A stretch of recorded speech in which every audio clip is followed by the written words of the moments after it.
கார்த்திக் தீபா சீரியலில் இப்போ ஒரு வேறு லெவல் எபிசோடு வந்திருக்கு. தீபா வந்து மேலேருந்து குதிக்கிறது வந்து ட்ரீம் கிடையாது, அது நிஜம்லே தான் ட்ரை பண்ணியிருக்காங்க. செம்ம பரபரப்பாக இருந்துச்சுன்னே சொல்லலாம். மிஸ் பண்ணாமல் ஃபுல் வீடியோ கேளுங்க. கார்த்தி வந்து ரொம்ப சோகமாக ரூமில் வந்து உட்காந்துட்டு இருக்காங்க. அப்போன்னு பார்த்து தீபா வந்து ரொம்ப உணர்ச்சி வசப்பட்டு அழ ஆரம்பிச்சிடுறாங்க. ஆஃபீஸில் யார் இருக்காங்கன்னு கூட தெரியாமல் தேம்பி தேம்பி அழகும் போது, நான் எவ்வளவோ உங்கள் உயிர் தான் சார் எனக்கு முக்கியம், அதுக்கு முன்னாடி வேறு எதுவுமே முக்கியம் இல்லை. அதனால தான் இப்போ நான் பல்லவியாகவும் உங்களுக்கு நம்பிக்கையாக இல்லை, தீபாவும் நம்பிக்கையாக இல்லை. இனிமேல் நான் வாழ்ந்து என்ன பண்ண போகிறேன்னு எனக்கு தெரியல. இதனால் நான் வந்து என்ன ஆனாலும் பரவாயில்ல அப்படின்னு சொல்லிட்டு கையில் வந்து பேக் எடுக்கிறாங்க. உங்கள் கூட வாழ்கிறதுக்கு நான் தகுதி இழந்துட்டேன், அதனால் நான் வந்து மேலே போயிடுறேன், உங்கள் கூட முடியல, இனிமேல் பொய் சொல்லி நடிக்க என்னால் மனசு ஒப்பலை அப்படின்னு சொல்லிட்டு மாடிக்கு ஏறிடுறாங்க. மாடிப்படி வழியாக ஏறினதுக்கப்புறமேட்டுக்கு மேலே வந்து கரெக்டாக வந்து அந்த லேடர் மாதிரி இருக்கிற அந்த காம்பவுண்ட் மேலே ஏறி நிற்கிறாங்க. நின்றுட்டு கண்ணை ஒரு செகண்ட் மூடி கார்த்திகை பற்றி நினைக்க ஆரம்பிச்சிடுறாங்க. மல்லிகைப்பூ வச்சது, கையை பிடிச்சி தூங்குனது எல்லாமே நினச்சி பார்த்துட்டு குதிக்கலான்ட்டு முடிவு எடுக்கிறாங்க. கரெக்டாக ஒரு கை வந்து பிடிக்குது. கை பிடிச்சது யாருன்னு பார்த்து பெடுக்குன்னு கீழே இழுத்து விட்றாங்க. பார்த்தா மைதிலி வந்திருக்காங்க. வந்து பலார்னு அடிக்கிறாங்க தீபாவை. என்னடி நினச்சிட்டு இருக்க, உன்னை பார்த்து சர்ப்ரைஸ் பண்ணலான்னு நினச்சிட்டு வந்தேன்னா நீ இப்படி ஒரு காரியத்தை பண்ணிக்கிட்டு இருக்க, நான் வரலைன்னா இந்நேரம் கீழே குதிச்சிருப்பியா, என்ன நினச்சிக்கிட்டு இருக்க, என்ன நடந்துச்சு உண்மையை சொல்லு அப்படின்னு சொன்னோன்னே, இது மாதிரி இந்த பல்லவி வேஷம் வந்து எனக்கு பெரிய பிரச்சனையாகி போச்சு, என்ன நடந்துச்சு அப்படின்னோடனே, இந்த மாதிரி கார்த்திக்கோட எதிரி கம்பெனியில் வந்து ஒருத்தர் சிதம்பரம் இருப்பார், அவர் என்னை மிரட்டி வந்து பாட வச்சுட்டார், எப்படி நீ பாட சம்மதிச்ச அப்படின்னா, கார்த்திக்கை வந்து இந்த டுமில்ல வச்சு என்னை மிரட்டினாரா, அதனால் அவர் உயிரை காப்பாற்றணும்ல, அதுக்காக வேறு வழி இல்லை, அதான் உண்மையை சொல்லிட்டேன், இவ்வளோ தானே நடந்துச்சு, இப்போ வந்து ஒரு பிரச்சனையும் கிடையாது, இப்போ நடந்த வரைக்கும் எல்லாமே போகிறோம், நீ வந்து கார்த்தி தம்பியை காப்பாற்றுறதுக்காக தானே நான் பண்ணேங்கிறத உண்மையை போட்டு உடச்சிடலாம், இதுக்கு மேலே மேற்கொண்டு வந்து நம்ம வச்சுக்கிறது வந்து சரியாக வராது, கார்த்தி தம்பி எது சொன்னாலும் புரிஞ்சுப்பாப்லன்னு மைதிலி வந்து நம்ம உண்மையை சொல்லிடலாம் அப்படின்னு சொல்லிட்டு முடிவு எடுக்கிறாங்க. இல்லைக்கா இப்போ சொன்னோன்னா உடஞ்சிடப்பட்டானே, இதுக்கு மேலேயும் லேட் பண்ணுறது ரொம்ப தப்பு அப்படின்னு சொல்கிறாங்க. பட்டு தீபா வந்து வழக்கம் போல் வேண்டாம், எதுவாக இருந்தாலும் பார்த்துக்கலாம் அப்படின்னு, சரி நீ முதல்ல அளவுறது நிப்பாட்டு, நல்ல நேரமாக பார்த்துட்டு நம்மளே சொல்லுவோம் அப்படின்னு சொல்லி சமாதானப்படுத்திடுறாங்க. அடுத்தது வந்து கார்த்தி வந்து வீட்டுக்கு வந்து வேகமாக வந்துடுறாங்க. அதுக்கப்புறம் வந்து நாச்சியாரிலேருந்து எல்லோரும் வந்து கோயில் கிளம்பலான்ட்டு கிளம்புறாங்க. அப்போன்னு பார்த்து கார்த்தி வந்து ரொம்ப சோகமாக உட்காந்துட்டு இருக்காப்புல.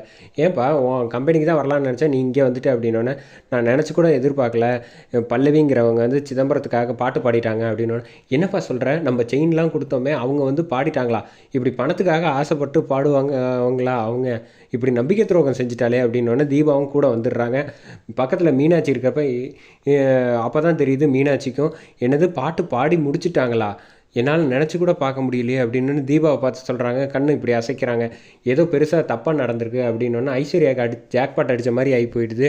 கரெக்டாக வந்து ஓஹோ ஏதோ ஒரு பெருசாக நடந்திருக்கு, சிதம்பரம் சார் பண்ணியிருக்காரு, என்னங்கிறது நம்ம இப்போயே தெரிஞ்சாகணும் அப்படின்னு நினைக்கிறாங்க. இல்லைப்பா அவங்க வந்து பாடியிருக்க மாட்டாங்கன்னு தான் நானும் நினச்சேம்மா, ஆனால் பணத்துக்காக அவங்க விலை போக மாட்டாங்கன்னு நினச்சேன், ஆனால் நீ இப்படி எதிர்பார்க்காம அவங்களும் சராசரி மனுஷங்கிற மாதிரி என்னை வந்து நம்ப வச்சு ஏமாற்றிட்டாங்க அப்படின்னு சொன்னோன்னே, இல்லைப்பா அதெல்லாம் இருக்காது அப்படின்னு ஒரு தடவை விசாரிச்சு பாருன்னு அபிராமி சொன்னோன்னே, இல்லை கன்ஃபார்மாக அவங்க பாடி முடிச்சதை குரலை நானே கேட்டுட்டேன், அவன் சிதம்பரம் ஆஃபீஸ்க்கு வந்து இது மாதிரி போட்டு காமிச்சு சவாலில் ஜெயிச்சிட்டேன் அப்படின்னோடனே அருணாச்சலம் பேச ஆரம்பிக்கிறாங்க. அட விடுப்பா கார்த்தி, அவர் வந்து இதெல்லாம் வந்து அவர் நல்லா இருக்கணும், பிஸ்னஸ் டெவலப் பண்ணணும்னு என்ன பண்ணுறாரு, அவர் ஈகோவோட டச் பண்ணிட்டே நீ, அதனால் வந்து அவர் இந்த மாதிரி முடிவு எடுத்திருக்காங்க.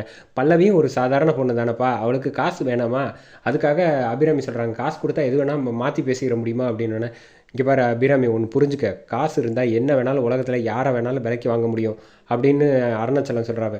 இப்போ அந்த பொண்ணு வெறும் 1 லட்சம் 2 லட்சம் கொடுத்துருப்பாங்களா, இந்த ரூபஸ்ரீயும் பல்லவியை பாடுறப்ப வாழ்நாள் பூரா பாடுறேன்னு ஒத்துக்கிட்டு இருந்தவளுக்கு திடீர்னு ஒரு 50 லட்சம் கொடுக்குறாங்கன்னு சொன்னால் ஏற்றுக்க மாட்டியா, அந்த மாதிரி ஏதாவது பெரிய ஆஃபர் கொடுத்துருப்பாப்புல, அதனால் வேறு வழி இல்லாமல் பாடியிருப்பாங்க அப்படின்னு சொன்னோன்னே, எல்லோரும் பணத்துக்காக பாடுனேன்னு நினைக்கிறாங்களே தீபா வந்து கவலைப்படுறாங்க. இல்லையே நான் கார்த்திக் சாரோட உயிரை காப்பாற்றுறதுக்காக பாடினேங்கிறத யார்கிட்ட சொன்னால் என்னை நம்புவாங்களா, யாரும் நம்ப மாட்டாங்களே அப்படின்னு ஃபீல் பண்ணி நான் மைண்ட் வாய்ஸில் பேசிகிட்டு இருக்கேன். அப்பான்னு பார்த்தா அருணாச்சலம் வந்து, அபிராமி உனக்கு வந்து 5 லட்சம் வேணாம் 10 லட்சம் வேணாம் சாதாரணமாக தெரியும், திடீர்னு உனக்கு ஒரு 5 கோடி நான் கொடுக்குறேன், நீ பாடாமல் இருப்பியா அப்படின்னு கேட்டால் பதில் சொல்லு அப்படின்னோன்னா ஒரு செகண்டு டக்குன்னு அபிராமி யோசிக்கிறாங்க. பார்த்தியா நீயே 5 லட்சம்னு சொன்னப்போ சாதாரணமாக இருந்த, இப்போ 5 கோடி 50 கோடின்னு சொன்னோன்னா உன் ஃபேஸ் வந்து மாறுது பார்த்தியா அதுதான் காரணம். இந்த உலகத்தில் பணம் இருந்தால் எது வேணாலும் மாற்ற முடியும் அப்படின்னு சொன்னோன்னா கார்த்தி வந்து சரிப்பா இது எதுவாக இருந்தாலும் பார்த்துக்கலாம் அப்படின்ட்டு மேலே ஏறி போயிட்டுருக்கா. தீபாவை தனியாக அழைச்சிட்டு வந்துட்டு என்ன ஆச்சு தீபா, நீ வந்து சிதம்பரத்துக்கு பாடிட்டேன்னு கார்த்தி சொல்லிட்டு இருக்காப்புல, இது உண்மையா அப்படின்னு. ஆமாக்கா அப்படின்னோடனே ரெசார்ட்டில் நடந்த விஷயம் எல்லாமே சொல்லிடுறாங்க. பார்த்தியா நீ வந்து அப்பயே சொன்னேன் நான் வந்து உண்மையே சொல்லிடலான்ட்டு. இப்போ என்னடான்னா நீ அவனுக்கு போய் பாடிட்டு வந்து இந்த நிலமையில் கொண்டு வந்து விட்டுட்டு இப்போ வந்து உன்னை வந்து கார்த்தி வந்து நம்பிக்கை துரோகின்னு சொல்லுவானே. அட்லீஸ்ட் இதுக்கு முன்னாடி இருந்த பிரச்சனையாவது சின்ன பிரச்சனையாக இருந்துச்சு, இப்போ இதுலேருந்து எப்படி சமாளிக்க போகிற அப்படின்னு இது தெரியாமல் முழிச்சிக்கிட்டு இருக்கியே அப்படின்னோடனே, கவலைப்படாத தீபா, அதுக்கு தான் சொல்கிறது நம்ம எந்த உண்மையும் வந்து ரொம்ப நாள் வச்சு மறைக்கக்கூடாது அப்படின்னு. அப்படி மறைச்சதுனால பாரு நீ கார்த்தி உயிரை காப்பாற்றுறதுக்காக இவ்வளோ பெரிய தியாகம் செஞ்சுருக்கேன், ஆனால் அது கார்த்தி கூட தெரியல பற்றியா, நீ பணத்துக்காக போயிட்ட அப்படின்னு சொல்கிறாங்கல்ல. அது மாதிரி தான் வாழ்க்கை. எப்படியும் மைதிலி வந்து உண்மையை சொன்னால் மட்டும்தான் இந்த அடுத்த ட்ராக் மூவ் ஆகும்.